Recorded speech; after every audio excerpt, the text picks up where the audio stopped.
उपस्थित हैं हमारे से, जैसा शिवानंद जी ने बताया, वो भी जुड़े हुए हैं अभी। और माननीय श्री जयराम शुक्ला जी, वरिष्ठ पत्रकार, वो भी जुड़े हैं। और पर्सनली मैं उनकी लेखनी को बहुत फॉलो करता हूँ। जयराम शुक्ला जी बहुत ही ज़बरदस्त लिखते हैं। और जब आरटीआई और पत्रकारिता की बात आती है, तो मैं अक्सर जब भी कॉलेजेस में जाता हूँ, खास तौर से जो जर्नलिज्म के कॉलेजेस हैं, वहाँ मेरा हमेशा वहाँ के वाइस चांसलर से मेरा एक ही रिक्वेस्ट होता है कि आप अपने जो आपका करिकुलम है, उसमें आप जो स्टूडेंट्स हैं, आपके जो जर्नलिज्म के स्टूडेंट्स हैं, उसमें एक पेपर आप ज़रूर आरटीआई का या एक प्रैक्टिकल आप एक वो रखिए। और प्रैक्टिकल उसमें आप ऐसा टास्क दीजिए कि वो जो स्टूडेंट है, वो आरटीआई लगाए और वो कोई इन्फॉर्मेशन निकाले नगर निगम से या फिर कोई भी डिपार्टमेंट से, और उसके ऊपर based on that information that person should write a news piece. वो उसका उनको एक प्रावधान रखना चाहिए अपने करिकुलम में। और उस तरह से उनकी मार्किंग, जो स्टूडेंट्स को जो मार्क मिले, उसका जो टोटल जो भी उसका मार्क्स का वैल्यूएशन हो, उसमें एक पार्ट ये भी होना चाहिए। और खास तौर से आज हम सब लोग यहाँ, श्यामलाल यादव जी ने इतना जबरदस्त काम किया हुआ है, और उन्होंने इस पर एक किताब भी लिखी, काफी जबरदस्त किताब है उनकी। और किस तरह से उन्होंने बड़े-बड़े एक्सपोज़े किए हैं जर्नलिज्म के माध्यम से। खास तौर से हम जिस एरा में रह रहे हैं, जहाँ पर व्हाट्सएप और फेक न्यूज़ के टाइम में सबसे ज़्यादा स्ट्रगल है सही न्यूज़ को पकड़ना, सही न्यूज़ को जानना, उसको छापना। और कई बार प्रोपेगेंडा के इस एज में, जहाँ आपको एक पर्टिकुलर इंफॉर्मेशन लीक करके दी जाती है ताकि आप सिर्फ वही पार्ट छापें, और जब आपके पास पूरे इंफॉर्मेशन, पूरे डाटा आते हैं, तब वो तस्वीर बदली हुई होती है। तो ऐसे मौके पर हमें लगता है कि आरटीआई के अलावा कोई दूसरा माध्यम नहीं, जहां आप ऑथेंटिकेटेड रिपोर्ट, जैसे कि श्यामलाल यादव जी करते आए हैं और कैसे करते हैं, तो मुझे लगता है उनसे बेहतर कोई नहीं बता पाएगा। तो मैं श्यामलाल यादव जी को ही रिक्वेस्ट करता हूँ कि वो अपने जो विचार हैं, वो किस तरह से उन्होंने इसको फॉलो किया और किस तरह से दूसरे जो जर्नलिस्ट हैं यहाँ पर, वो लोग भी शेयर करेंगे। तो मैं श्यामलाल यादव जी से रिक्वेस्ट करता हूँ कि वो अपने विचार यहाँ पे रखें।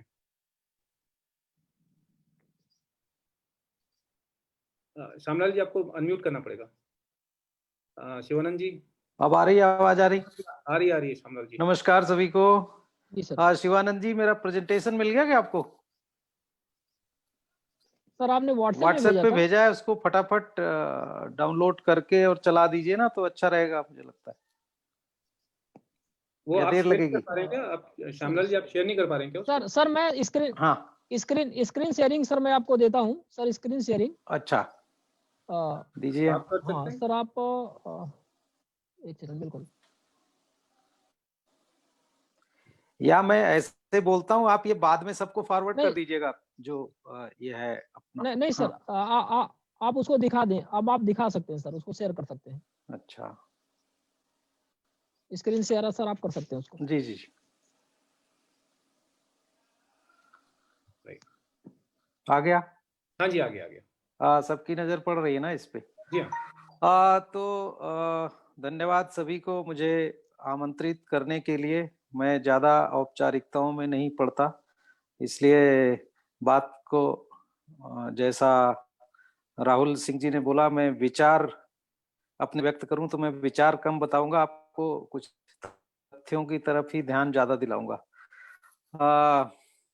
जैसा राहुल जी ने बताया, चूंकि मैं पत्रकार हूं और मैं आरटीआई का विशुद्ध रूप से यूजर हूं जब से कानून लागू हुआ है। और सिर्फ मैं आपकी जानकारी के लिए बता रहा हूं कि अब तक मैंने करीब 10,000 आरटीआई लगाई हुई है, जो राष्ट्रपति सचिवालय से लेके डिस्ट्रिक्ट कलेक्टर्स के ऑफिस तक, और कई बार ऐसा हुआ है कि देश के सारे कलेक्टर्स के ऑफिस में मैंने एक साथ आरटीआई लगाई हैं। तो साधारणतया हमारी स्टोरीज ऐसी होती हैं जिसमें कई 100 आरटीआई लगा करके कोई स्टोरी निकाली जाती है और उसका कुछ इम्पैक्ट पड़ता है, लेकिन बहुत सारी ऐसी आरटीआई हैं जो एक दो आरटीआई पर भी कोई स्टोरी बन जाती है। तो मैं आपको ये आरटीआई की महत्ता आसानी से समझ में आए, इसके लिए कुछ अपनी स्टोरीज दिखाना चाहूंगा। उससे आपको ये समझना आसान होगा, क्योंकि वैचारिक बातें यहाँ आरटीआई पर काम करने वाले बहुत बड़े बड़े लोग बैठे हुए हैं, जो सूचना आयोग में जिन्होंने बहुत अच्छा काम किया ऐसे लोग बैठे हैं, जो एक्टिविस्ट हैं वो भी बैठे हुए हैं, वकील हैं, वो सब को वैचारिक बातें बताएंगे। लेकिन मैं आपको सिर्फ व्यावहारिक बातें बताऊंगा कि कैसे अगर आप आरटीआई को अच्छे से यूज करें एक जर्नलिस्ट के नाते, तो आप कितना परिवर्तन ला सकते हैं व्यवस्था में। ये शुरुआत में अभी चूंकि ताजा मामला है, पीएम केयर्स फंड का आप लोगों ने नाम सुना हुआ है ना? हेलो। जी हाँ, जी हाँ। हाँ, केयर्स तो फंड। पीएम केयर्स फंड में आपको ध्यान होगा कि 28 मार्च 2020 को प्रधानमंत्री श्री नरेंद्र मोदी जी ने इसका एक ट्रस्ट के रूप में गठन किया और सारे देश में लोगों से अपील की कि इसमें आप कंट्रीब्यूट करिए। PM national relief fund already था, आपको मालूम है। ये पीएम केयर्स फंड पर लोगों ने आरटीआई लगाई, मैंने भी लगाई, तो कहा गया कि ये पब्लिक अथॉरिटी नहीं है आरटीआई एक्ट के अंडर, क्योंकि वो ट्रस्ट में उन्होंने रजिस्टर किया हुआ। लेकिन इसमें पब्लिक फंड देश में आ रहा था। अब मेरे सामने एक चैलेंज था कि अब इनके खिलाफ हम मुकदमा लड़ते रहते, सीआईसी ऑफ कोर्स जाएंगे ही, जा ही रहे हैं, लेकिन वो लगेगा साल भर बाद, 2 साल बाद हमारा नंबर आएगा, उसके बाद सुनवाई होगी। तो वो लड़ाई तो लीगल बैटल साथ साथ चल रही है। लेकिन इस बीच में हमने क्या किया कि सारे देश के जितने बड़े पीएसयूज हैं, मैंने सभी महारत्ना, नवरत्ना और भी अनेक बड़े पीएसयूज में, करीब 100 पीएसयूज में एक आरटीआई मैंने अलग अलग लगाई।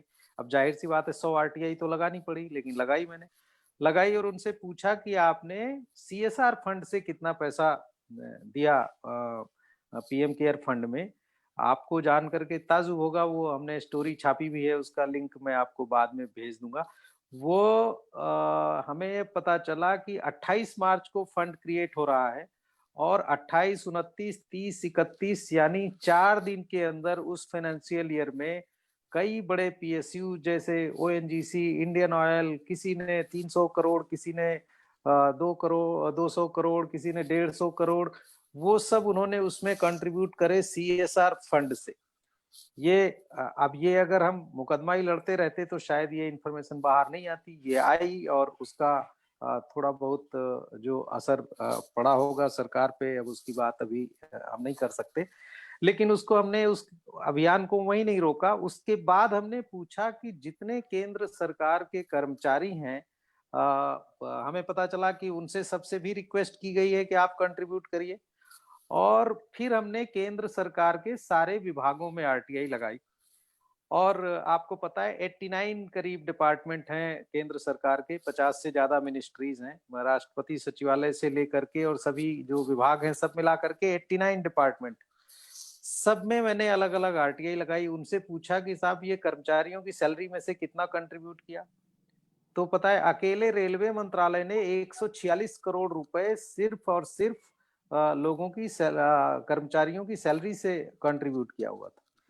तो ये एक दूसरी किस्त थी उसकी। तीसरी किस्त हमने बनाई कि पब्लिक सेक्टर के बैंक्स जो हैं उन्होंने कितना कंट्रीब्यूट किया। तो बैंक जो है आपको पता है एक तरफ तो एनपीए से जूझ रहे हैं और उन्होंने, कई बैंकों ने अच्छी तादाद में अच्छा अमाउंट जो है वो अपने कर्मचारियों की सैलरी से अब एलआईसी है, उससे मैंने पूछा तो उन्होंने बोला हमारा एक एलआईसी फाउंडेशन है, उसमें से 100 करोड़ रुपए दे दिए और कुछ 10-12 करोड़ रुपए उन्होंने लोगों की सैलरी से दे दिया। स्टेट बैंक ऑफ इंडिया ने 4 दिन के अंदर ही 109 करोड़ अपने कर्मचारियों की सैलरी से दिया, ऐसा उन्होंने हमें लिख करके बताया।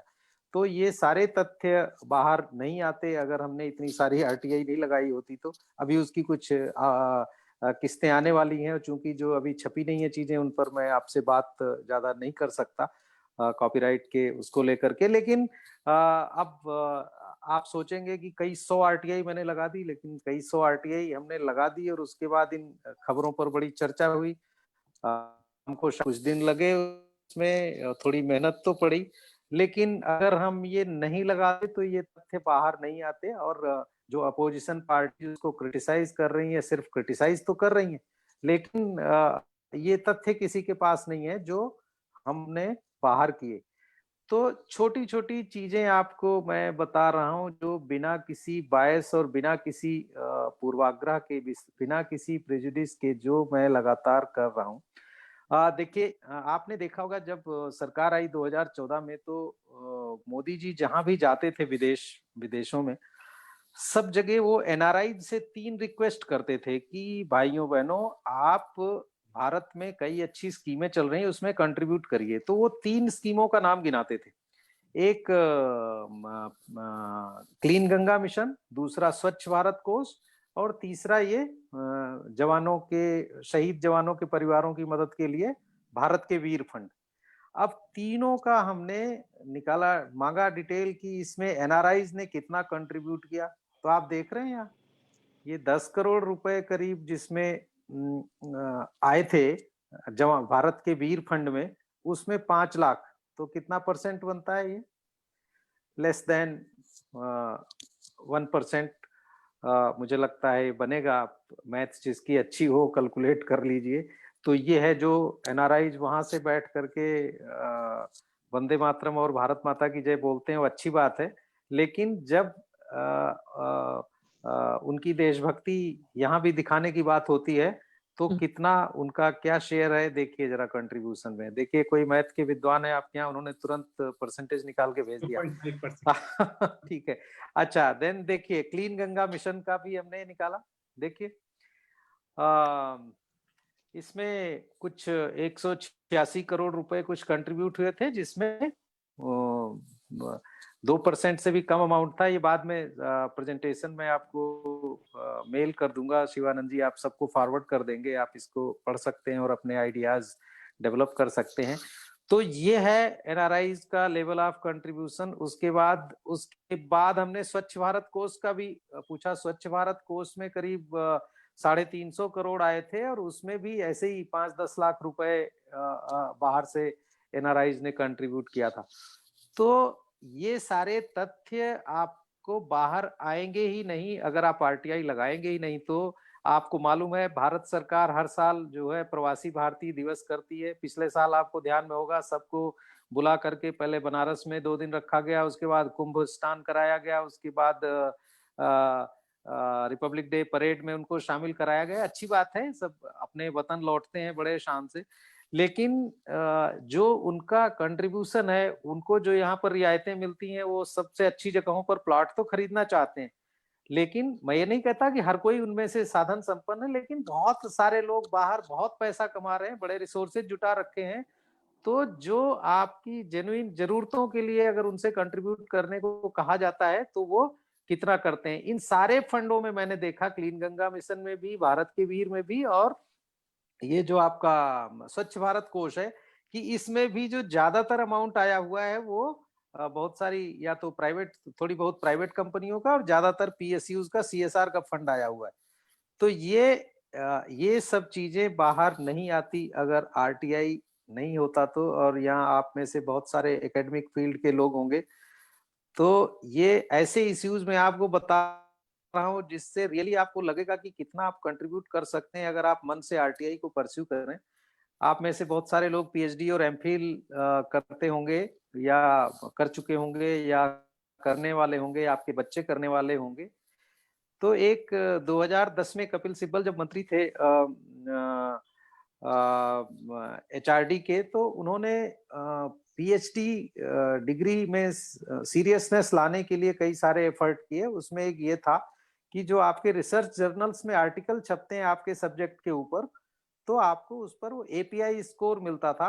अब इसका किस तरह से दुरुपयोग हुआ था अपने यहाँ, जो अभी भी थोड़ा बहुत क्या काफी हो रहा है, वो ये कि आप कोई आर्टिकल लिखते हैं तो सिर्फ आपका एपीआई बढ़ाने के लिए इतनी दुकानें खुल गई है। राहुल जी, मध्य प्रदेश में एक मंदसौर जगह है, वहां बहुत सारे लोग रिसर्च जर्नल निकालते हैं।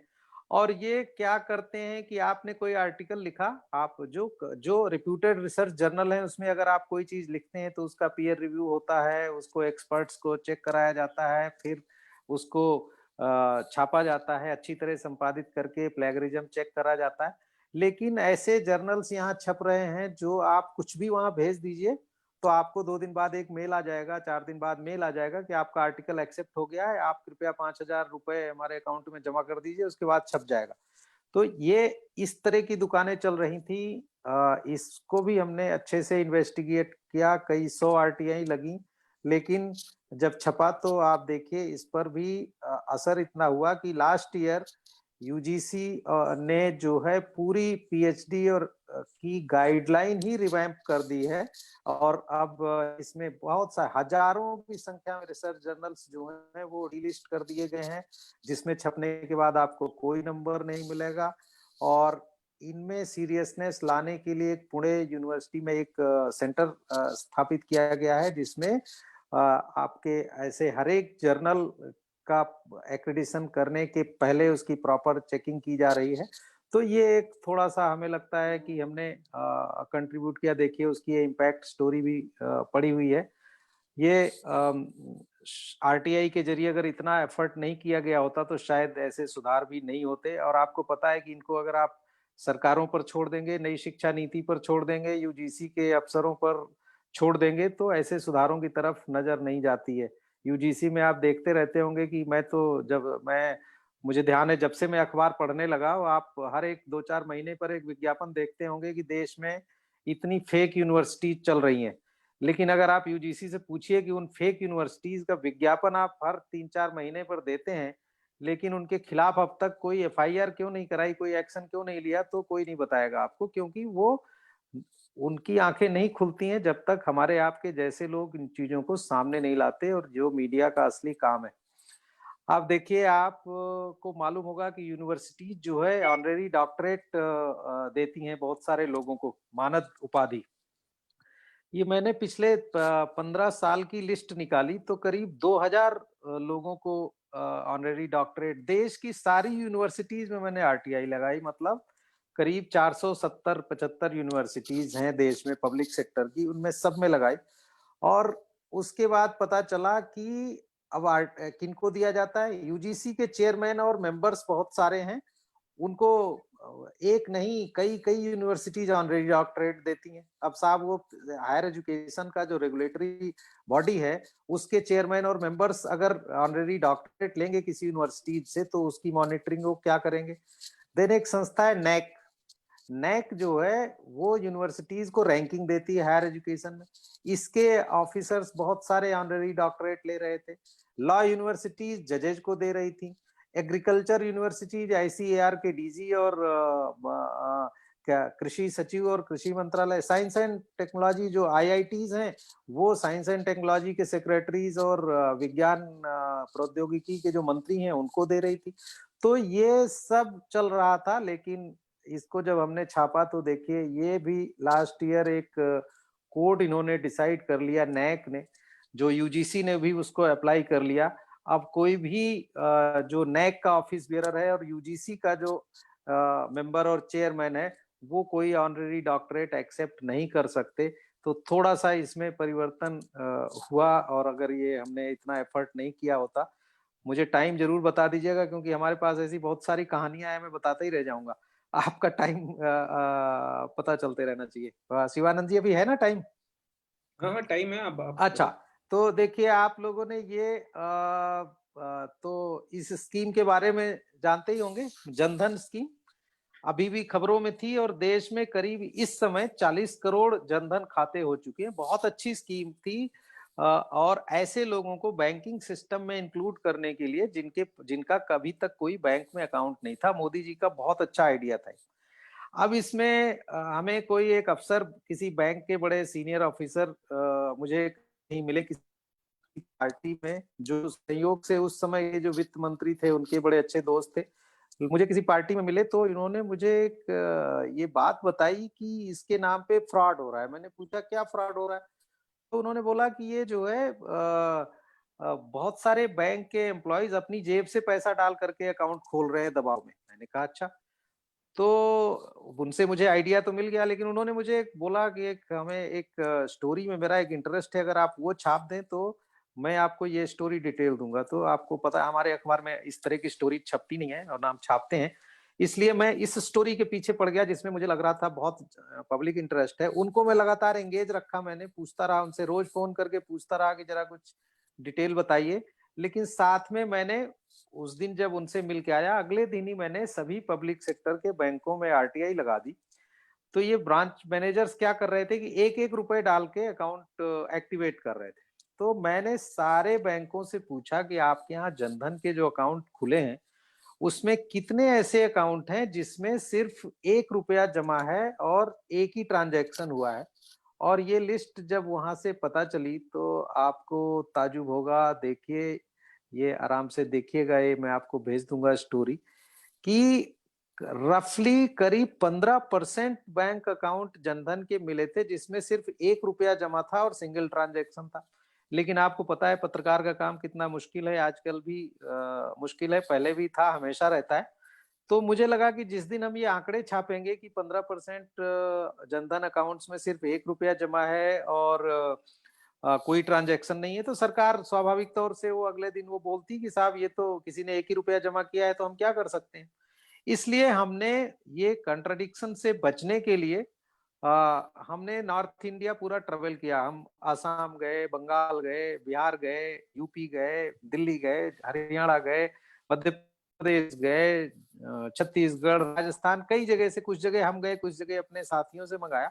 हमने अलग अलग जगहों के और अलग अलग बैंकों के ऐसे 50-52 अकाउंट होल्डर्स को खोजा जिनके अकाउंट में 1 रुपया जमा रहा हो।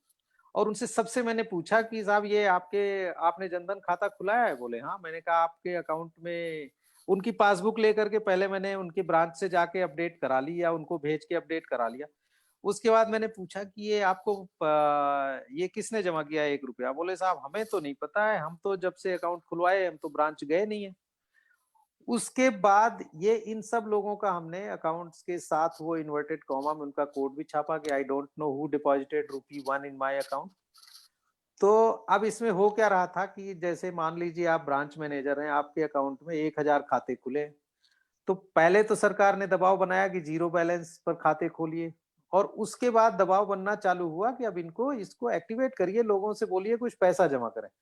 तो सडनली जो है कुछ ब्रांच मैनेजर्स ने क्या किया कि वो तो टोटल नंबर जीरो दिखाएगा अगर उसमें एक भी रुपया जमा नहीं है, और कुछ भी ट्रांजैक्शन हो गया तो टोटल नंबर वो उसमें से माइनस हो जाएगा। तो लोगों ने किया कि किसी ने बिल बनाया कि हमारे ब्रांच में 2 ट्यूबलाइट खराब है, सीलिंग फैन खराब है, उसका रिपेयर कराना है, और एक बिल बनाया 1000 रुपए का, और 1000 रुपए निकाल करके अपने किसी क्लर्क को बोला 1-1 रुपए सारे अकाउंट्स में ट्रांसफर कर दिए। तो suddenly total number of zero account उनके यहाँ जीरो हो गया, और ये दिखा दिया कि सारे अकाउंट हमारे यहाँ चल रहे हैं।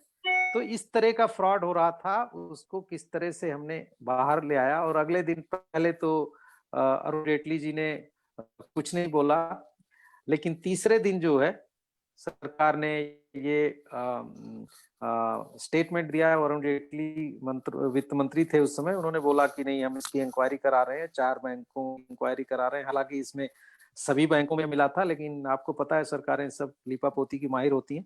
उसके बाद इसको कवर अप किसी तरह कर लिया। कुछ बैंकों ने माफी मांगी थी, वो सब चिट्ठियां मैंने बाद में निकाल ली थी आरटीआई में।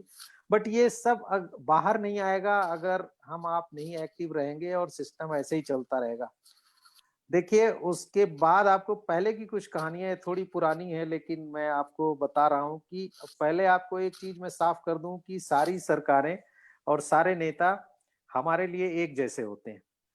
कोई भी आरटीआई, ट्रांसपेरेंसी और साथ में गवर्नमेंट जो है उसमें कॉन्फ्लिक्ट ऑफ रिलेशन होता है। वो कोई भी सरकार ट्रांसपेरेंसी के फेवर में नहीं होती है। आरटीआई का मूवमेंट चला करके अरविंद केजरीवाल जी दिल्ली के मुख्यमंत्री बने हैं, लेकिन उनकी सरकार भी इस समय सबसे वर्स्ट जहां से आरटीआई का जवाब आता है उसमें से दिल्ली सरकार है। ये मेरा अपना व्यक्तिगत अनुभव है, मैं किसी की बताई हुई बात पे नहीं जा रहा। आपने देखा होगा आरटीआई एक्ट में जब अमेंडमेंट किया था पिछले साल सरकार ने, तो किन ने उनको सपोर्ट किया था? उनको सपोर्ट किया था राज्यसभा में ऐसी पार्टियों ने जो एनडीए के पार्टनर नहीं है। उनमें बीजू जनता दल ने सपोर्ट किया था, उसमें एआईएडीएमके ने सपोर्ट किया था, उसमें टीआरएस ने सपोर्ट किया था। इन सब ने किया था। क्यों किया था? क्योंकि सब आरटीआई के मामले में एक हैं। कोई नहीं चाहता है कि आरटीआई उनसे सवाल पूछा जाए और उनसे जानकारी निकाली जाए जिससे उनको एम्बरेसमेंट हो। लेकिन हमको आपको काम करते रहना है अपना। तो देखिए, ये आपको बताऊं, ये स्टोरी उस समय मैं इंडिया टुडे मैगजीन में काम करता था। ये केंद्र के उस समय के सारे मंत्रियों की 3.5 साल की विदेश यात्राओं का हिसाब लगाया था मैंने, सभी मंत्रालयों के आरटीआई लगा करके। और इसका निष्कर्ष ये था कि सारे मंत्रियों 71 मिनिस्टर्स थे उस समय 71, उन्होंने इतनी विदेश यात्रा की है कि उसमें धरती के 256 चक्कर लगाए जा सकते हैं। इसका बड़ा व्यापक असर हुआ और देखिए उसके तुरंत थोड़े दिनों बाद ही, कुछ हफ्ते बाद ही, मनमोहन सिंह जी उस समय प्रधानमंत्री थे, उन्होंने ये चिट्ठी लिखी अपने मंत्रियों को, जिसमें साफ लिखा उन्होंने कि बहुत अननेसेसरी अमाउंट व्यय हो रहा है फॉरेन ट्रेवल में, इसको हमें कर्टेल करना है। ये सारे मंत्रियों को पर्सनल लेटर उन्होंने लिखा था। ये बड़ा इम्पैक्ट था और इसके बाद एक विदेश यात्राओं में खर्चों में कटौती करना एक आंदोलन जैसा बन गया सरकार के लिए कई वर्षों तक, जो बार बार में ब्रेक होता रहता है। लेकिन उस समय एक मुहिम चल गई और कई 100 करोड़ रुपए इसमें अगले कुछ वर्षों में विदेश यात्राओं के खर्च से बचे थे, जिसको हमने बाद में फिर निकाल करके वो छापा भी था। फिर देखिए ये एमपीज हमारे आपके जो है लोकसभा राज्यसभा दोनों के, कम से कम लोकसभा के एमपीज तो आपको पता है कि कम से कम 2000 लोग, तो उनके लिए 2000 तो नहीं, मान लीजिए जो कोई एमपी का चुनाव लड़ता है तो 200 लोग तो होते होंगे ना, जो दिन रात एक करते होंगे तब वो चुनाव जीत के जाते हैं। लेकिन जीतने के बाद वो क्या करते हैं, उनको एक पीए रखने के लिए पैसा मिलता है 45,000 रुपए, उस समय 30,000 रुपए मिलते थे।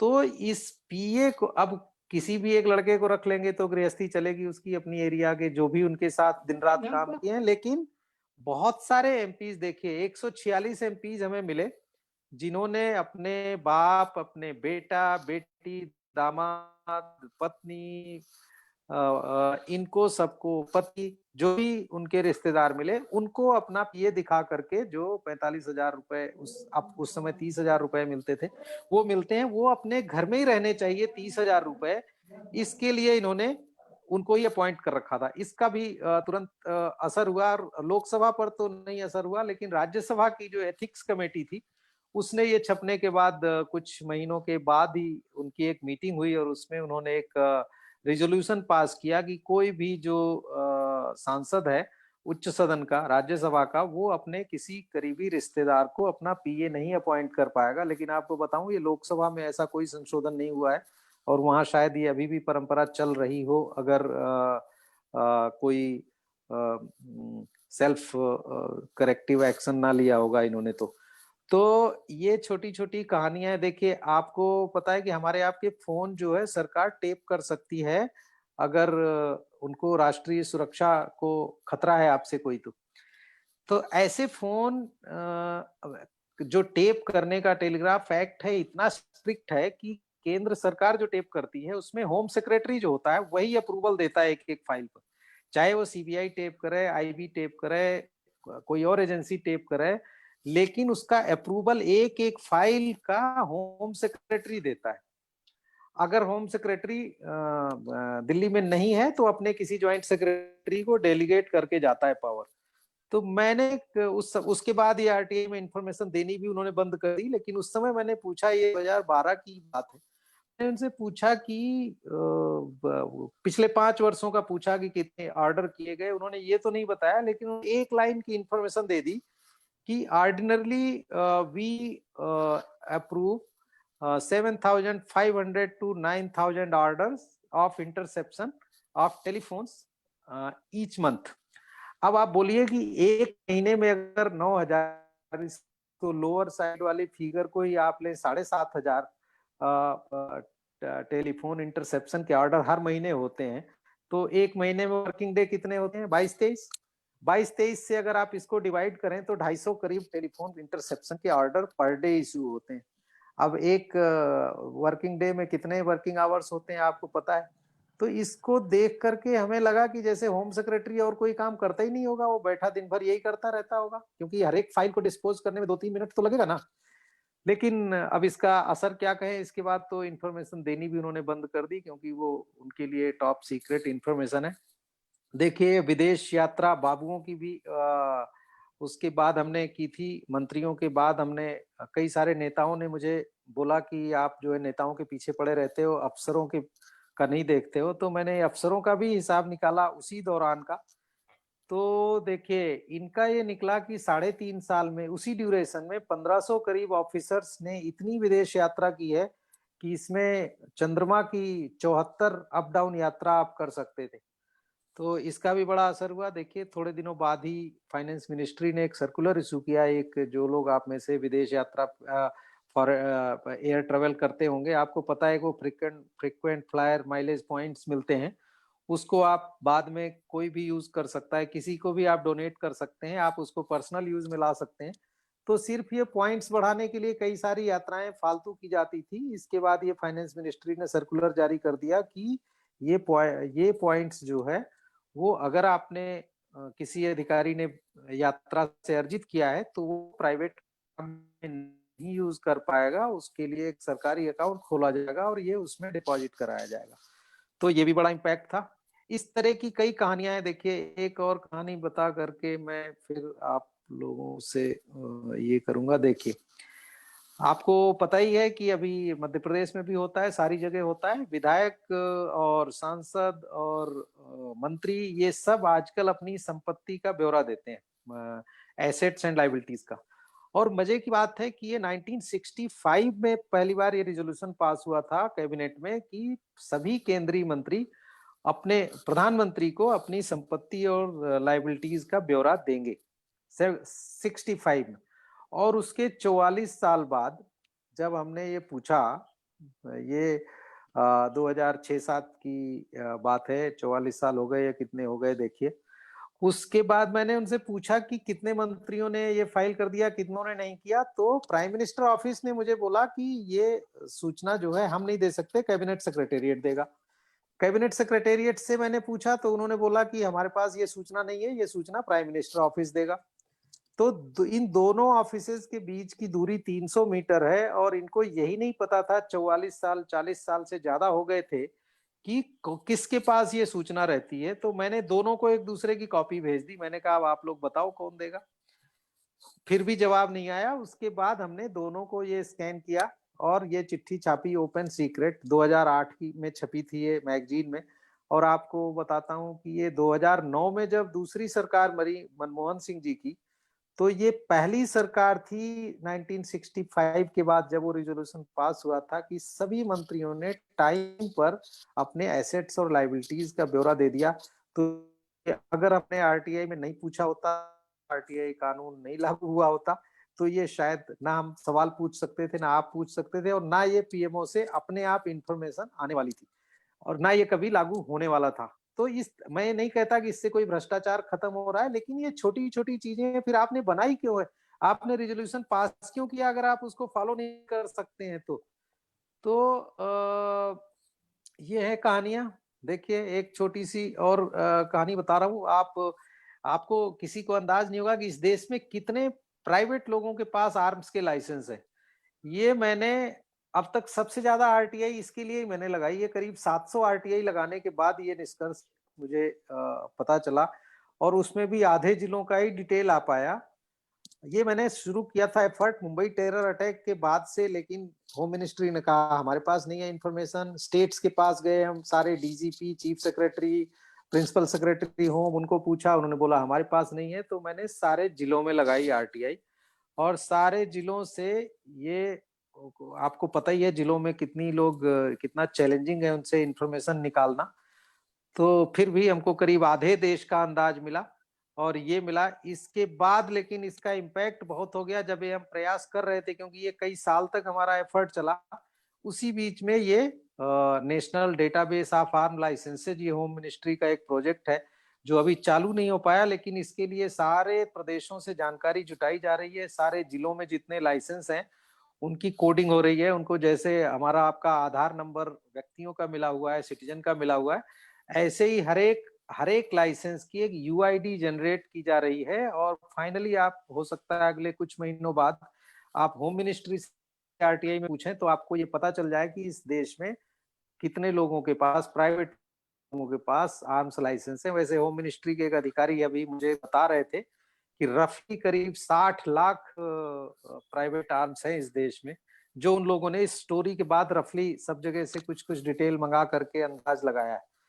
तो ये छोटी छोटी कहानियां हैं जो कितना परिवर्तन लाती हैं सिस्टम में। अगर आप बिना किसी पूर्वाग्रह के, बिना किसी भय और पक्षपात के अगर करते रहें, ये देखिए लेकिन अपने आप एक चीज आपने देखा होगा कि आपने किसी नेता के मुंह से आरटीआई की बुराई नहीं सुनी होगी।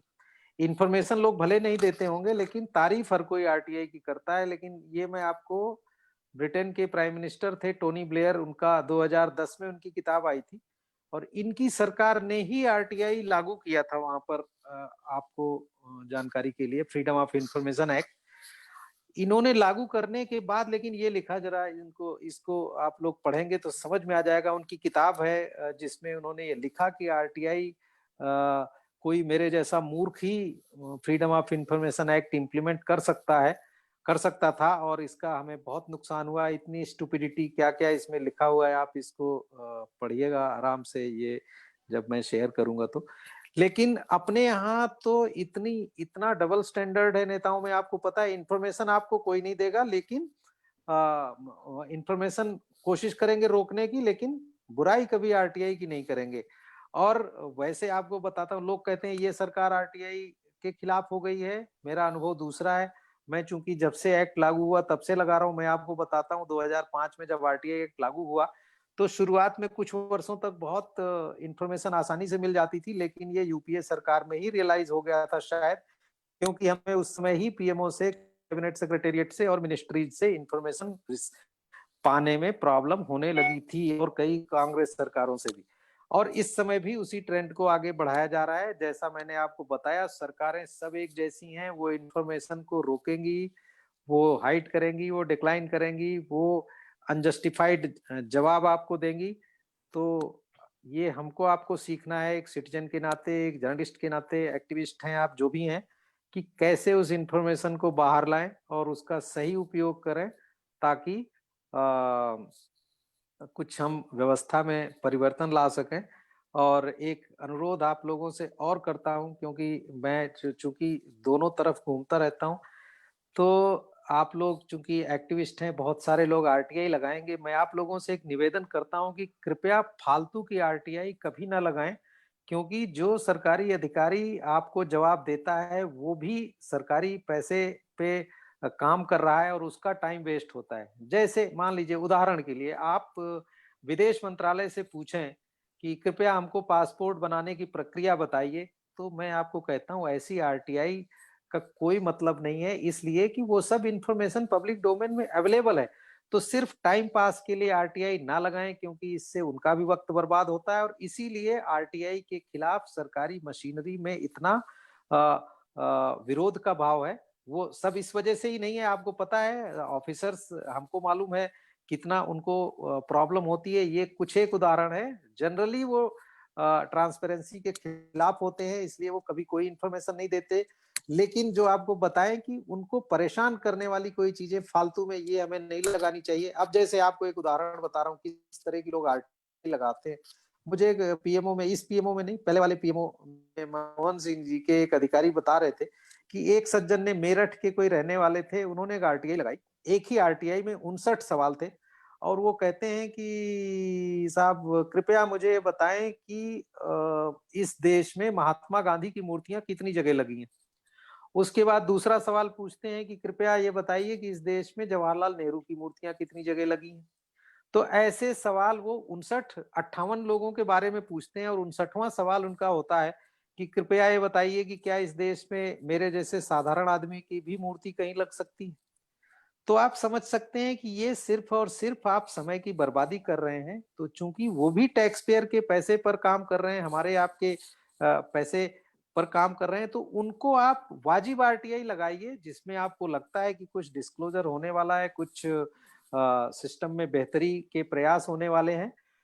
तो मुझे लगता है अच्छा रहेगा। और आप जो भी हैं, मैं सबसे निवेदन करता हूं, आप चाहे पत्रकार हैं, वकील हैं, एक्टिविस्ट हैं, टीचर हैं, जो भी हैं, साधारण नागरिक हैं, आरटीआई का बेहतर उपयोग करिए, खूब आरटीआई लगाइए।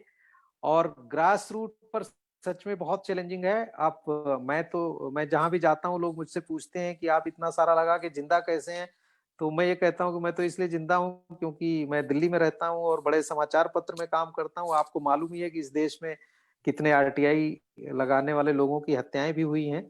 तो अपने को सुरक्षित रखते हुए, क्योंकि हमें पता है कि प्राइम मिनिस्टर ऑफिस में आरटीआई लगाना आसान है, लेकिन कलेक्टर साहब के यहाँ थोड़ी मुश्किल है और लोकल थाने में और मुश्किल है।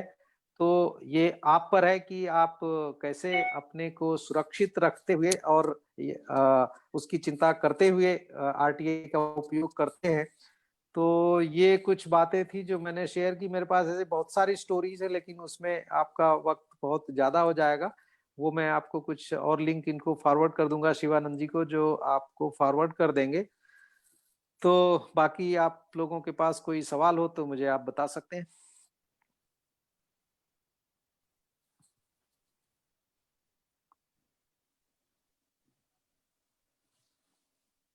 यहाँ कोई सवाल पूछना चाहता है श्यामलाल यादव जी से तो इनवाइटेड है।